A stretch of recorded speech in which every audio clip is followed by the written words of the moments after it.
think that this is actually a good thing to end the day with. Especially Mondays. Mondays can sometimes be challenging just to get back into the swing of the grind, right? Because we take the weekends Mm-hmm. off. The grind of Monday can sometimes be the thought of it can be overwhelming. So I do really love the fact that you guys do this on Monday, not just because Mental Health Monday goes together with the alliteration, but because it is necessary to put your mental health at the forefront when you start a new week. Because it's really easy for us to get into the week and we get to Wednesday and Thursday and we haven't really thought about our self-care and making sure that we're keeping that on our mind, and we find ourselves maybe in a crisis or dealing with an issue. So I do like that you start the week with this to make this something that's important.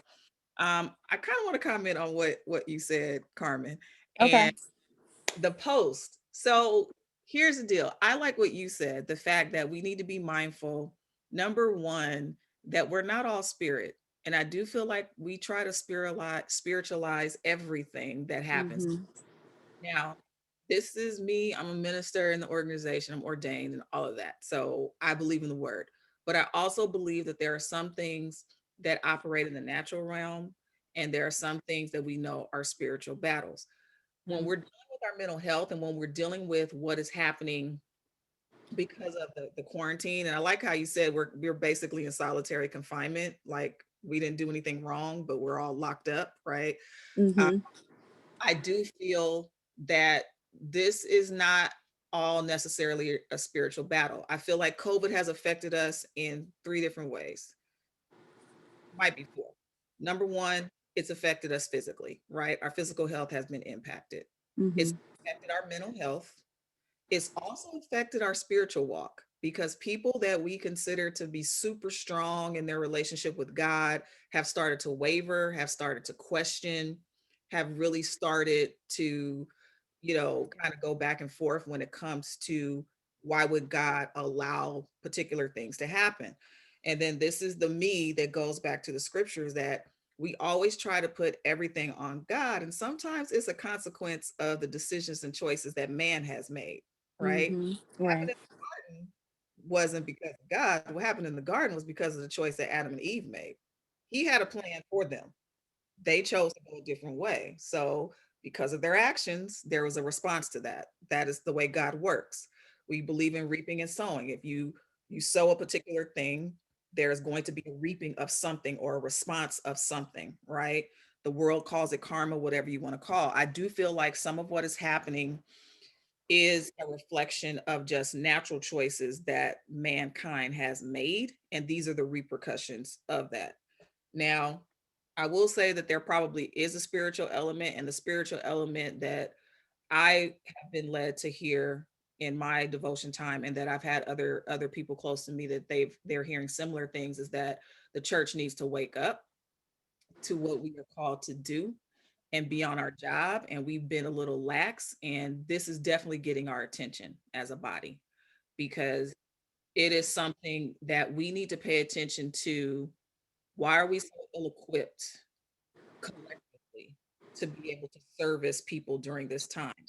And this pandemic has forced some churches to get a virtual ministry together because they had no other way to reach their congregations.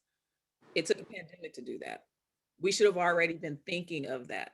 Now, we look at evangelical churches and predominantly white churches. They a lot of times have these things in place. It took a pandemic for predominantly Black churches to actually get to the place to be able to really send the message out in a way across the globe at one time. And so sometimes I think a lot of these things are to get our attention. God knows it's coming. He allows certain things to occur because it's the response to the decisions we've made. And so I don't want people to just say, oh, it's a spirit. Let's pray away the spirit. No, it's a Right. response to the situation. We're human. If you lock us in a room, God didn't create us to be by ourselves, right? That's Right. biblical. As he said, it's not good for man to be alone. That's the reason why Eve was created. So we're not created to be solitary without connection to another human being. That's not the way we're designed.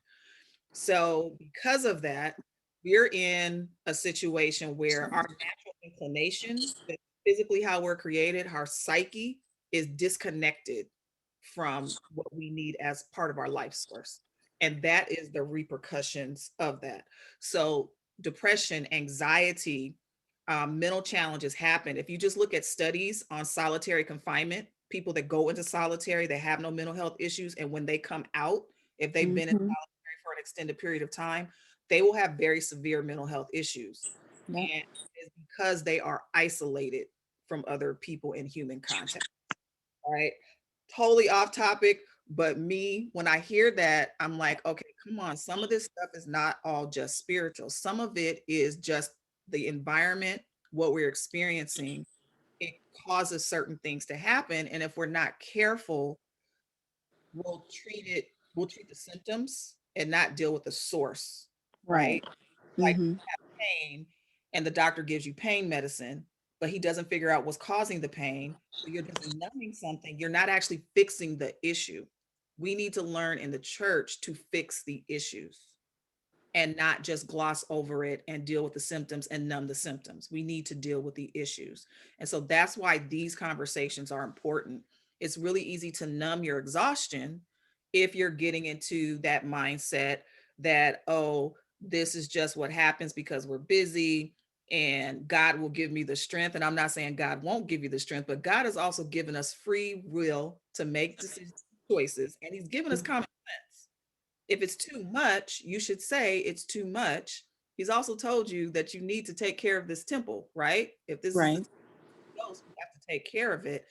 And it's not just taking care of it with what we put in it. If you don't sleep properly, that's mismanaging your temple. If you are not making sure your stress levels are balanced and managed, that's not taking care of your temple. We always go to exercise and making sure you're eating right, which yeah, that's a big part of it, but we are really bad about stress management. We're terrible with self-care. We don't do that, and that is not taking care of our temples. So mental exhaustion is, if you want to get spiritual with it, it's you taking care of the temple the way it should be taken care of. And I think that is really really important to highlight. And that's totally off of my notes, but I feel like God needed that to be said. It needed to be Yes, said. definitely. Thank you so much. You're welcome. So this morning, I know we got into symptoms, we got into risk factors, those who are more susceptible to this being an issue, understanding what that looks like. I gave you guys the 3R approach of how to deal with um, mental exhaustion and burnout. I gave you recognize, so watch for the warning signs. Reverse, something to undo the damage, right? So you're seeking help to undo the damage by getting support and managing the stress. And then resilience, build your resilience by making sure you're taking care of yourself physically and emotionally. All right, so the 3R approach is a way to start working on dealing with the mental exhaustion. So there is, let me see, comments. Yes, stress management and self care. When I tell you, those are the biggest reasons why we see a lot of health issues, especially with pastors and leaders, is because they're very bad with managing their stress and their self care is non existent, right? Because they're help, Mm-hmm. so they're always getting someone else.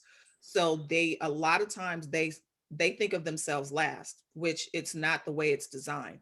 You have to, if you're a helper, think of yourself first, because if you're not healthy, you can't help anyone, right? I always use the analogy of when you fly on a plane and they talk about the oxygen mask, they always tell you, if you're with someone that needs assistance, to put your mask on first and then assist the person that needs help. Because if you're not breathing well, you can't help the other person get their mask on to be able to breathe properly. So you have to put yourself first in order to make sure you're okay to continue helping others. And that's the reason why you don't want to get yourself to the place of burning out and being mentally exhausted, because you're literally no good. You're no good not only to yourself, but you're no good to anyone else. And we, the collective we, the body of people, humanity needs what you have to bring to the table. So it's really important that we do that. And I'm preaching to myself. I was really really bad. Stress not as much, but self-care, I would run myself to the ground. Not sleeping enough, because I needed to make sure things got done. The best word I ever learned was the word no. It's it's a full complete sentence. No. If you cannot do it, it's okay to say no. I never wanted to let people down, especially if I had the ability to do something, like I'm skilled enough to do it. Um, but I would not say no. And the first person I had to learn how to say no with, you know, was my father, who was my pastor. I had to learn to tell him no. I was like, Dad, I it's too much on my plate. I can't do that. He actually started to respect me for that. He was like, he started to be more conscious of my workload and being considerate of that before he came to me with a project for the church or something that he needed my assistance with. And so when you set boundaries and you say no, you will find that people will actually think about this before they come to you with things. You have to do it at work. If your plate is too full, make sure that you're letting your boss or whoever you report to with what you're tasked to do, let them know when they've given you too much and you still haven't gotten through the other tasks that they've given you, especially if they haven't given you a reasonable amount of time to get through that. I do feel like right now during COVID that the expectations are a little bit unreasonable. These conditions are unprecedented. Me personally, I've never lived through anything close to this. Um, I don't know anyone that is old enough to remember, that I know personally that's old enough to remember the last pandemic that hit the world and what that looked like. So this is totally different. We don't know what it looks like. So we're guessing that, oh, you're at home, you don't have to physically travel, so you should be able to do XYZ more with your workload than what you did when you were in the office, when that's not the case. What we're finding is the productivity is actually hampered even more because people are trying to, in the midst of their workday, do other things because they're in their house. They're trying to add other things to their plate. And now they've overloaded. So they keep taking on more work tasks, but they keep seeing things around the house that they need to get done. They keep saying, oh, since I'm here and I'm not going anywhere, I'll take some stuff on for the church and do this for an auxiliary. And then you look up and you literally have way too much stuff that you cannot manage on your own. And so I think that it's important for you to learn no, learn that it's okay to say no. You're not the bad guy, and that people will actually start to respect you for caring about yourself enough to, number one, put yourself first, and number two, not take on a task that might be half done, because that's the other part of it. You may take the task and might not do it to the performance level of what you're used to, because we talked about that this morning. Your performance might be hampered. And yes, people will take advantage. If you never say no, people will take advantage of that. I learned that. My dad knew I had a soft spot. He knew I was. I'm a daddy's girl, so he knew he could ask me if he needed something, and I would say yes, even if I knew I would have to stay up all night to get it done and not get sleep. I would say yes. That's not okay, right? It wasn't okay for him to do it, and it wasn't okay for me to do it. And so people will take advantage, not maliciously a lot of times. They're not doing it because they don't care. They do it because you're dependable and they know that you're trustworthy with a Mhm. task. Right. So you will still be trustworthy. People will still come to you with tasks. Just let them know this is a task that you cannot handle, right? And I think that that is probably the best tip that I can give you, is to manage your expectations with your workload and what you can take on from day to day. Um, I'm gonna give you this tip, and I give this to my students because students are really bad at time management. They'll take classes and not really in their mind conceptualize the homework assignments that they have, or the workload, the reading, everything for all the classes that they've signed up for. So they'll sign up for 4 to 5 classes and not realize that the class itself is not the problem. It's the reading, it's the assignments that you have to get in, and managing that around your other things in your life if you work a job, family, etc. So there's a chart that I give them. It's like a spreadsheet. And I believe, let me make sure I get the hours right. I believe it's 192 hours in a week. And so I give that to them on the first day of the term. And what I have them do is literally for every day of the week, they schedule when they're sleeping, They schedule when they're working during that day. They schedule when they're in their class. Right now it's Zoom, so whenever they're in a Zoom session for class, they have to schedule time for when they actually do their work, their reading, etc., assignments, and then they need to actually balance time for when they have to work on an assignment that's due by a particular date. And I tell them to do that every week of the term, whether it's 16 weeks, which is a full term, or right now we're in winter session, which is only 6. So their time management is really, really important for them. I think that that's a good thing for you guys to start doing. Looking at your week, the total amount of hours that are there, and actually, if you need to, if you're a person that takes on too much, you need to make sure that you're looking at how many hours do I need to sleep that is optimal. They say 8. Every person doesn't need 8. I would say don't go less than 6. I can function very well off of 5 if I'm getting 5 quality hours of sleep, meaning I'm hitting the deep stages of sleep more often. So that means I'm well rested. I can function off of 5 quality hours, but you definitely don't want to go less than 6. And don't go more than 8, because the more is not better in that case. Actually, 8 is where you want to stop. And that needs to be a part of your schedule. You need to actually look at it from that standpoint. One of the benefits for me, since I'm working from home, is that I have a tendency to stay up late. So, like, I'm not in the bed usually before midnight. Like, I'm still awake before I shut it down. I can sleep a little bit later. So I will start my workday at 9, which means if I need to get 6 hours of sleep, I can still do that even if I went to bed a little bit later and still get quality sleep and feel like I've actually done the task that I needed to get done for the day. So be honest with what your sleeping patterns look like. If you're a 10 a.m., I mean 10 p.m. person every night, then you're a 10 p.m. person every night. But if you're a midnight person like me, factor that into your schedule as well to make sure that you're giving yourself enough time to get the right amount of hours of sleep that you need, and that you're going to make sure you can still be productive the next day. Let me make sure there's some comments in here. Yes, I feel like we're all guilty of that. So all of the Sister Madeline, we're all guilty of that. We are really good at not saying no, right? And not taking care of ourselves, or telling other people to say no and take care of themselves, but we don't do that ourselves. So we all have been guilty of that. We have to practice what we actually are preaching, what the advice that we're giving. For the sleeping, there are a couple of apps that you can get on your iPhone that are like smart alarms. And what it does is if you put your phone on the mattress, it will monitor your movement during the night to tell you what stage of sleep you're hitting throughout your cycle, your sleep cycle. So what will happen is it takes a week to get the pattern together to give you output, but it will based on your movement. So when you're in the lighter stages, stage 1 and 2, you're moving more.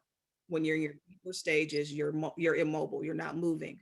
So that's how it determines what stage of sleep you are in, by the amount of movement that is happening in the bed. And it can tell you a percentage of the quality of sleep that you got. So like you want to have high 80, 90% quality sleep, which means you're better rested when you wake up. And the other benefit of the smart alarm is that it also wakes you up at the lighter cycle. So we normally set our alarms to wake up at a time. This will say what's the time you want to wake up, and it gives you a window plus or minus 10 minutes, and you can make it bigger or smaller. And it will wake you up when you are in stage 1 or 2. So you're less groggy when you wake up. That also improves the quality of your sleep because you're not waking up abruptly when you're in a deep part of your sleep, and you're naturally coming out of the sleep at a time when it's optimal for you to do so. So, let me think of the names. Let me look on my phone, because I have to look at these. It was one of those where I definitely needed these because I was having issues with insomnia. So I had to try to find a way to get myself together. So the first app is called Sleep Cycle. I will type it in chat. Still got my caps lock on. Sorry, guys. So Sleep Cycle was the first one. There is a companion app that goes with it called Power Nap. that you can use. What some people find that if they nap, they find that they're groggier when they wake up after the nap. That is because, again, you're waking up at the wrong part of your cycle, and you need to make sure you shorten the nap to the point where you're only waking up in the lighter stages. So you may only nap for 20 minutes because it takes about an hour to cycle down into the deep part. So if you nap for 20 minutes, you're in the lighter part of the stages, as opposed to waking yourself up in the midst of the deep sleep, which makes you tired for the rest of the day. So it just defeated the purpose of you taking the nap. So those two apps, I've used both of those, Sleep Cycle and Power Nap. I use those religiously for years, and they very much work very well. I think there was one more. I like those two because they're free.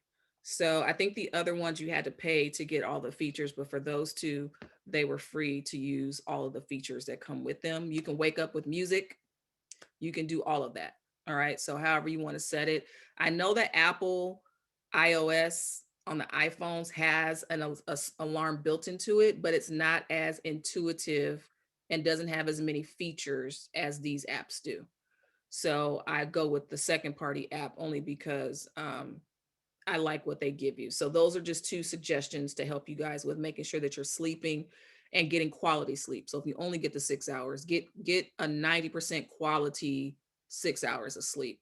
And you'll notice the difference in how you feel when you do that. So that's a big one. Um, so let's get into some tips. First one is you need to learn how to turn to other people. A lot of times people that overload themselves and get to the point of mental exhaustion are not good with going to others and asking for help. So this is going to be where the people that are helpers need to ask for help.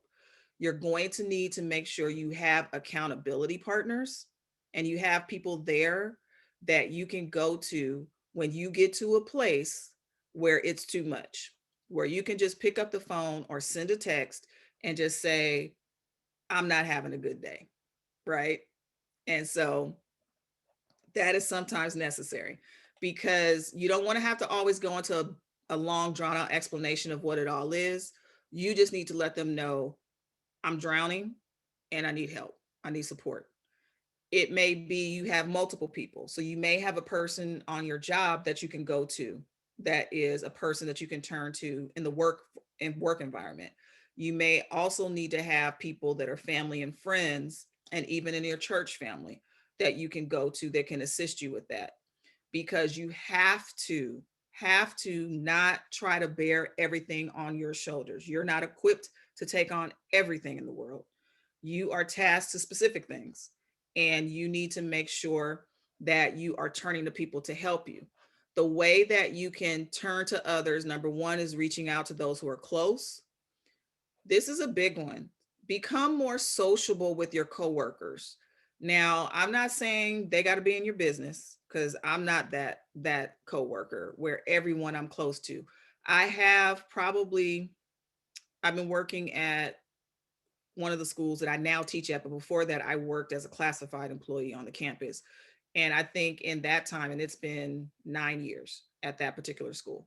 So there's probably 3 to 4 people that I worked with on that campus who are all now in different places. Like we're all doing different things now, that I really got intimate, close relationships with, to the point where even though we weren't physically working together at the same school anymore, well, my dad passed away. They sent me condolence stuff in the mail to my house.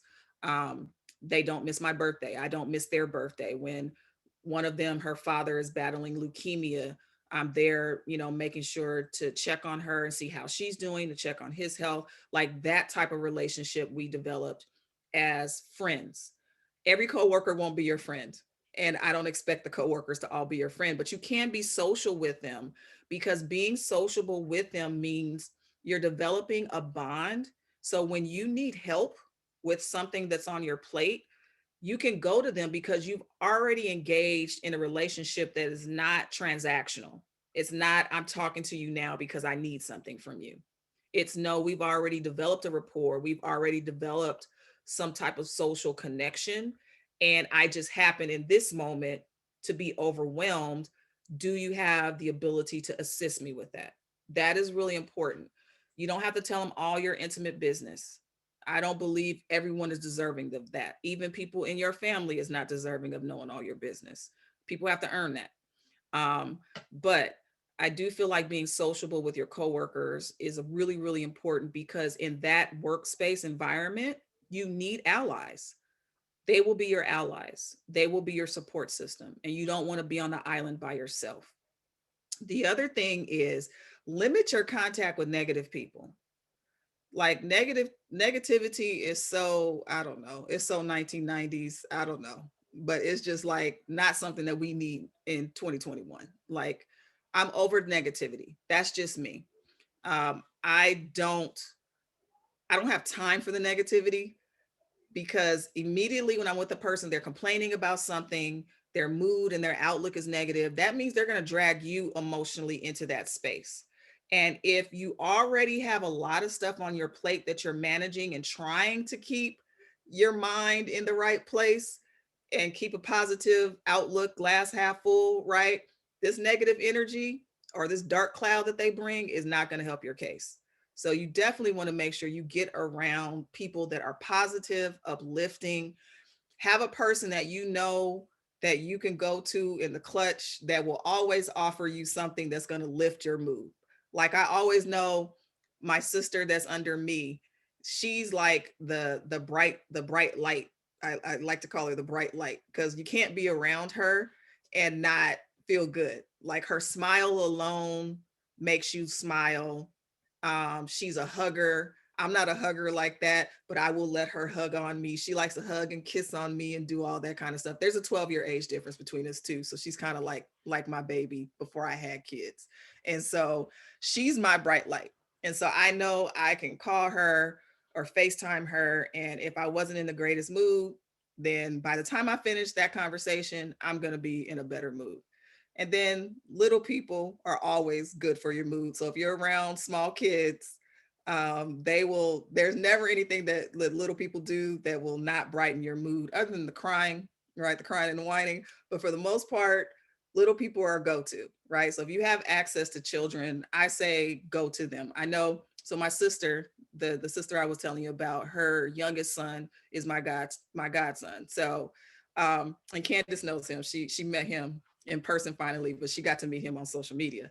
But AJ is like where I go when I need a good moment, right? So yesterday was my youngest daughter's birthday. He got his mom's phone, got her to find my contact. So he FaceTimes to tell his god sister happy birthday. And it was just the cutest thing, because he doesn't know how to hold the phone properly. So when it comes on, I'm thinking it's my sister calling me.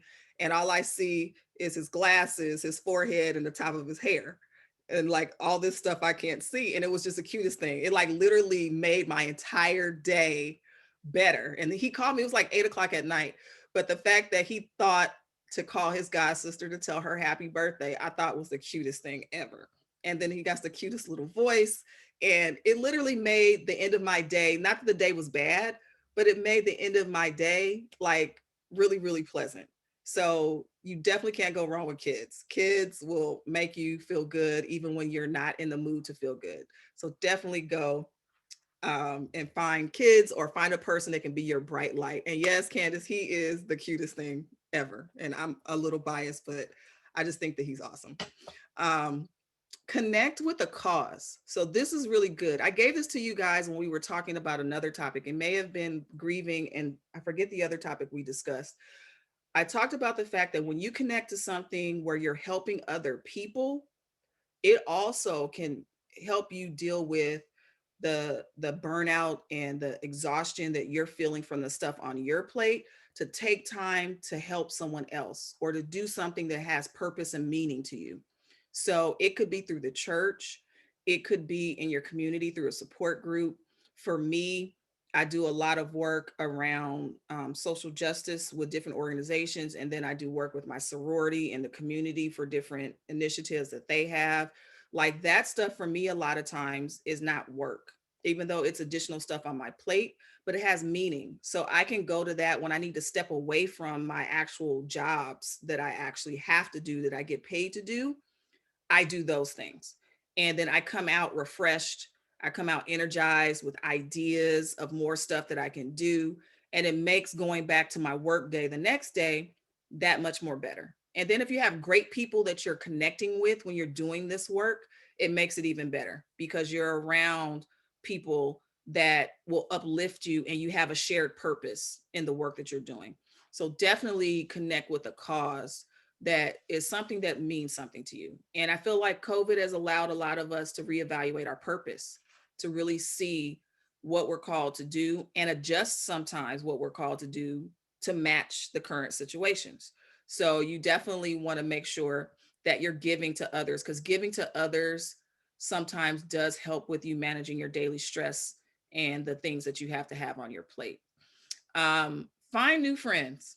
Now, sometimes you might need to find new friends because the ones you have are trash. Like, that's probably the best way I could say it. It's like my latest word is like, yeah, that was just trash, right? Sometimes you need to find some new friends, but other times you might need to just expand your circle. So it's never too late for you to build new friendships. So maybe you have a solid circle of your social network that you've been with this circle for decades and you've never really expanded out of that. It's okay for you to build new friendships and expand because you'll find in the expanding that you'll make connections with some very worthwhile people that will also be a support to you that could possibly help you balance the workload that you're working with or could give you ideas of how to make yourself more efficient in what you're doing. They may have ideas of things that they're doing that could automate some of your work to make it a little bit easier with stuff that you were doing manually. And so making new friends, I know a lot of times people say no new friends, but sometimes new friends are necessary. You want to also make sure that you have people that you're meeting in this stage of your life with this you, right? Because you're not the you were, last year. You're not the you were 10 years ago. You're present day you, because present day you has gone through some stuff. So you want to connect with new people that can appreciate you in this stage and can also be a help and a support to you as you move forward. The next tip will be reframe the way that you look at work. Okay. A lot of times we look at our job. Um, I forget what Drake was talking about. Yeah, we need new friends. I literally met people on Clubhouse that I've never physically met. I've only heard their voices and seen their picture.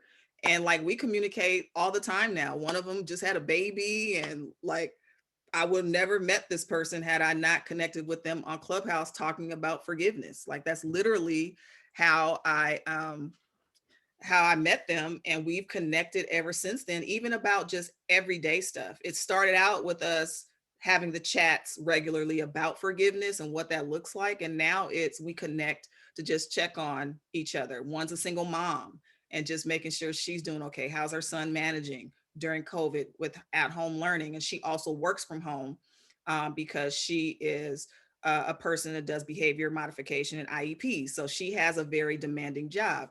And so I would have never met this person if I wasn't open to new friends. So definitely be open to new friends.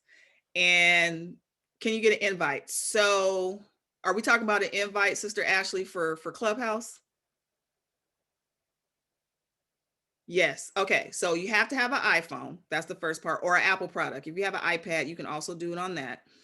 If you fill out the request to be a part of the app, someone that you know that's in your contacts will get an alert that your contact such and such has signed up for Clubhouse. Would you like to use one of your invites to let them in? Or you can have someone text you an invite. That's the two ways that it can be done. If you sign up and they let you in, they don't have to use an invite. So the invite really doesn't count. If they send you one, then that will count against their number that they have, and it will reduce how many they have available to do. So it's better for you to just actually make the account and get on the waiting list. And then people that are already in will get notified, and then they can let you in that way. So you'll find that it'll be quick a lot of times. I signed up and literally one of my childhood friends let me in the same day. And I didn't know who was on there because I couldn't get in the app. So I don't know who's there. And he let me in the same day. So you definitely I found some really good stuff on there. So Clubhouse, if you like podcasts and stuff like that, conversations is definitely a cool app to get into, a different way to social media. It's not about optics, not about the followers per se. It's about the content and quality of the conversation. So that's definitely a good way to go. Um, okay, let me speed through. So reframing the way that you look at your work. Stop looking at work as being monotonous and unfulfilling, because a lot of times we can look at our jobs when they're tedious to be that way. Find another way to look at or view your work. Find a way to find value in what you do. So maybe you can't easily connect what you do for a living to some higher purpose. You can still find value in what you do. So, for example, if you're a barista at Starbucks, people can't say, oh, they're saving the world by working at Starbucks. But what you can say is all those regular people that come into your Starbucks location that see you in the morning to get their morning coffee and their pastries or their breakfast or whatever they're giving, you always make their day better when you're there. You smile, you talk to them, you start their day off on a good note, you make their drinks exactly the way they like it. That's value. You have just made it easier for that person to go to whatever job they have and get through their day, because they know that something pleasant will always be, that pleasant interaction will always be there.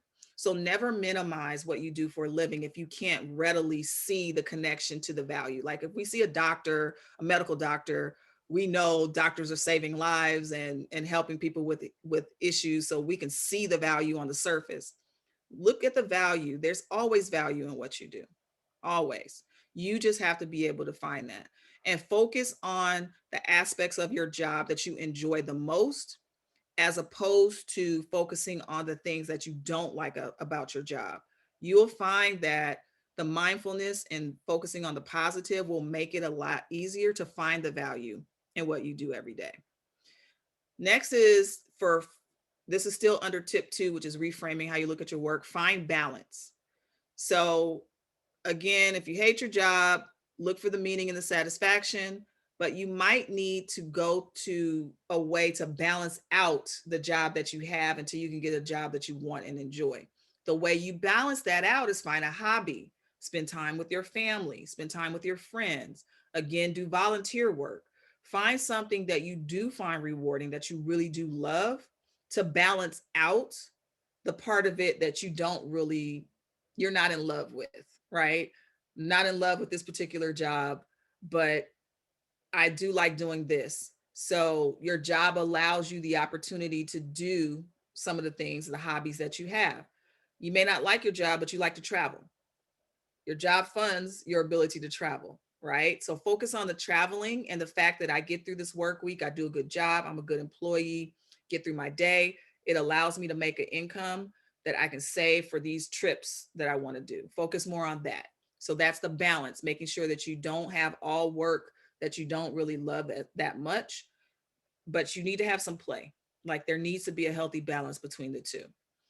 Another thing that you can do is, again, make friends in the work environment outside of your comfort zone. Have strong ties and allies. This helps you reframe how you're looking at the workload of what you're carrying. And this one I can't stress enough is make sure that you are taking time off. There is no badge of honor that you will get for banking vacation and sick time. There's nothing, they're not going to pin you with a badge. You're not going to get a trophy at the end of the fiscal year. What you will be is burnt out, and they're not going to necessarily do anything when it comes to that. You'll be just out on stress leave or sick leave, and they'll find another employee to do your work. So please, please, please, please take time off. The reason why they give you sick time, the reason why they give you vacation time is because they want you to take it. I remember when I worked for Federal Express, it was mandatory that you took your time in a fiscal year. They wouldn't let you carry it over to another year. So if you had 3 weeks of vacation and X amount of sick time, they said if you want to keep this time and not lose it before the fiscal year ends on June 30th, you need to take this time within those 365 days, or July 1st will come and you're back at zero with the balance that you had. You're not going to carry those 3 weeks over. So they force the employees to take their time. A lot of companies don't do that. So you'll find people, I literally have a soror, she caught COVID, and When she told me the amount of sick hours she had, this wasn't her vacation, this was just a sick time. She had almost 500 hours of sick time because she never ever calls in sick. Even when she's sick, she pushes through it. As long as she's not super contagious, she will still go to work. And she never took time off work. And I'm like, ma'am, that is not okay. Like, it helped you because you caught COVID, so it allowed you to be home and still get paid, but that's not okay. I'm like, you need to take your sick time. It's okay. That's those mental health days. That's where your sick time comes in. Taking a mental health day, you need to use it. Because if you do not take time off, you will burn yourself out to a point where it will be a chronic issue of being mentally exhausted and fatigued because you're never taking the time to replenish yourself. So please, please take your allotted time. That's all I could really say. Tip 3, reevaluate your priorities. Sometimes the exhaustion is because you're prioritizing things that should not be a priority. I'm going to say that one more time. You're prioritizing things that should not be a priority. Everything can't be top of the top 5. It can't be number 1 on the list. Everything can't be number 1. There are actually some things that are number 10, right? That are not a priority, that can be rolled over a couple of days. But if you make everything a number 1 priority, you will find that that will lead to you burning yourself out and overloading yourself mentally. So you have to make sure, number 1, that you're setting boundaries. This is that saying no, that's setting a boundary. Don't overextend yourself. If you find it difficult to say no, allow yourself to say yes with reason, right? Sometimes you have to qualify it. You have to say, I have this project, and this that I have to do. It's not that I don't want to do it, but I don't know if I will be able to do the best job with this if I take this task on with what I already have on my plate. That's a soft no, right? That's not saying no outright clearly. That's a soft way of saying no. Because most people will say, you know what, that's a lot that you got going on. Never mind. Let me see if I can find someone else that can do it. So now you've gotten out of having to do that task, right? And so that's an easy way to let people down if you're not really good with just directly saying no. I I didn't have a problem with being direct. Like, that was not my issue. It was just certain people I couldn't say no to. But being direct, I have no problem with saying, yeah, no, not going to do that. I won't say it like that, but I will say it in a nicer way that I'm not going to be able to do that. Right. And so you have to understand that everything can't be a priority. It can't. Boundaries are important. This is a big one for reevaluating your priorities. Take a break from technology. That means TV, that means your cell phone. That means your iPad. Here is the one thing that I will give you as an exception.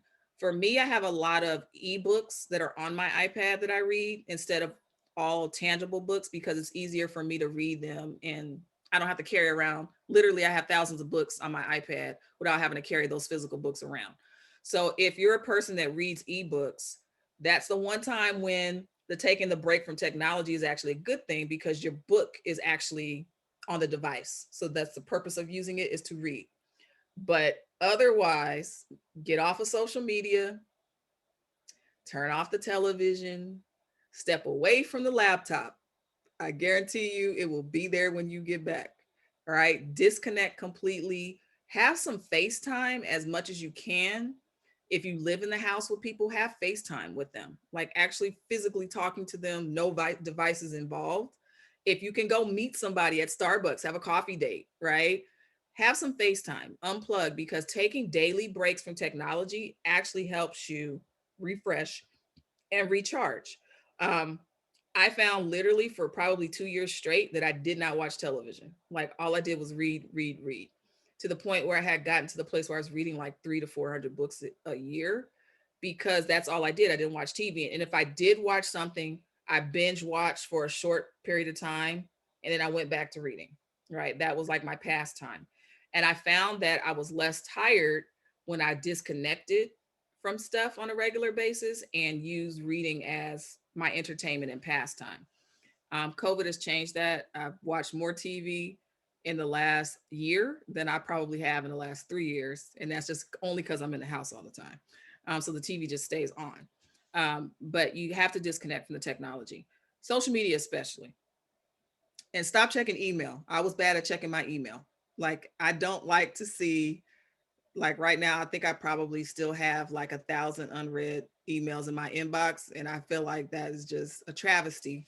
And I don't like to wake up the next morning to have that number added to. So I feel like I need to try to get through all of these emails, step away from the email, set expectations with when you will respond. Like my students know, if you send me an email, you get a response within 48 hours. I only respond to work related stuff between 9 and 5, right? My office hours are from 9 to 5. If you email me after 5 o'clock, I'm not going to respond to you until the next day at 9 a.m. And it will be in the order that it was received. I don't answer emails on the weekend. That is my time. These are the boundaries I had to set. Because if I didn't, I would be checking emails all day, all night, every day, right? And then people expect to have access to you all day, every day. That's the boundaries being set again. Make sure that you step away from the technology, because the technology allows people to always have access to you. All right. That was Sister Renee, that was my Achilles heel. Like, literally, the device is right there. My email's on my phone. Like, I would just pick it up and start scrolling. And the next thing I know, an hour has passed. And I've only answered 2 emails because it required me to do another task in order to respond. And then I've done more work and I was supposed to be relaxing. So step away from the emails and the computer. Yes, Carmen, my office hours are the same as Big Red. Yep, from 9 to 5. I'm just not dangling people out of windows to remind them that if you've seen the 5 heartbeats, you know where that joke came from. No dangling of people out of the window. All right. Nourish your creative side, right? We all have one. We may not all be singers or musicians or painters or crafty, but we all have something in us that's creative. Do stuff that's creative. Making something from nothing or making something from your imagination is actually something that can be very, very relaxing. Um, Ariel, that's a good one. Put your phone on do not disturb between certain hours. And if you do the setting correctly during the day when you want people to come through, like mine stays on there for people that are not in my inbox, so I don't get all the spam calls. Because I feel like spam has like jumped to a whole nother level during COVID. Like I get spam text messages now. But you can have it on and still people can call you, right? If they're in your phone book, they can call you. But you can also set it to where when the do not disturb is on, no calls come through. And that means no calls, no text. You won't get any alerts. So you're not tempted to deal with it. That also helps you get your tasks done in a window. So maybe during the day, you need to really unplug and not connect. That will be a good way of doing it. Another thing, if you have an iPhone, your iPhone actually tells you how much screen time you spend. It will tell you what apps you're on and how many hours you're on them for the week. And some of you, if you looked at those numbers, would not be pleased. You would be like, sometimes seeing the number, you're like, am I really spending 20 hours on just Facebook? And seeing that will make you rethink it. It's in your face, it's tangible. So it'll make you rethink how much time you're spending on social media. Don't be scared to know. Don't be, you need the information, because if you don't know, you can't fix it. So go to your screen time. I always love it when I get my weekly alert when it tells me your screen time is down 15%. I'm like, yes, I did something right this week. That's what I want to hear. I know that there were peak times during the election season. My screen time was way higher because I was doing a lot of community stuff connected to me being on social media, pushing certain information and being aware. But on an average day, I should not be on, you know, Facebook 20 hours in a week. Like literally most of the stuff I post comes from another app that's pre-scheduled to post it, so that way I'm not using all my screen time on my phone. Have relaxation time. So set time aside that's just for you to relax. And so I talked about, I like to work out. That's one of my things that I like to do. But meditation is really good. Now, not just prayer, because like when we get in prayer, we're having a conversation and we're communing with God. I'm talking about meditating to where you just cleanse your mind of everything. You're not thinking of anything. It seems like empty space, but it's not. You're clearing your energy, your In mind. the 30 South Main Street coming into town here.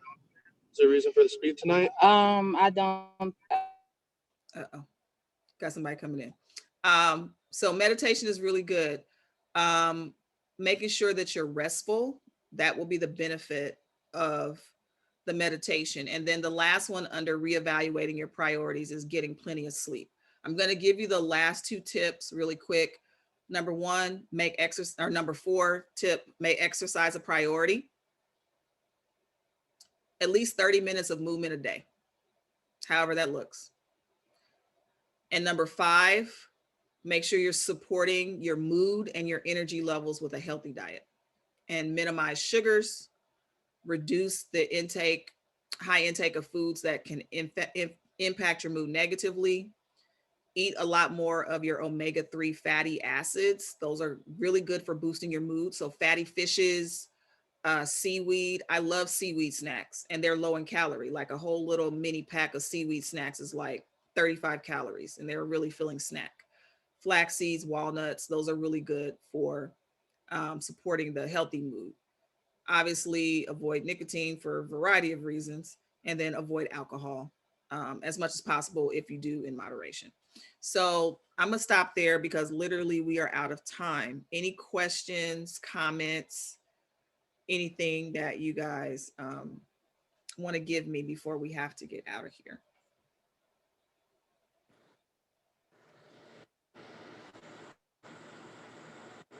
This is your time. If anyone has any questions.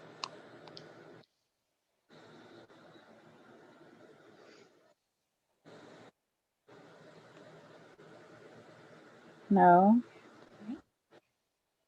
Okay. Welcome.